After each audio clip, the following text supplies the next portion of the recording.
এখন বুঝছো তো সাথী হৃদয় আমি কেন তোমার স্বামীরে ডরাই দিল না মাথাটা ফাটাইয়া অবশ্য মাথা ফাটাইয়া কাজটা খারাপ করেনি এই যদি মাথাটা না ফাটাইতো তাহলে কি আমি তোমার হাতের কমলা খেতে পারতাম কষা ঠিক খেলা বাড়িটা সরে নেন আসতে গেছে হ্যাঁ 40 এখানে ব্যবস্থা করার দরকার ছিল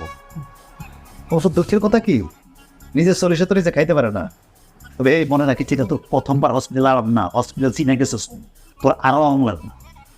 অনেক কথা এনে কইতে পারতাছি না হসপিটালে বাসা চল বাসা? ওটা তো তোমার নিজের বাসা না, ওটা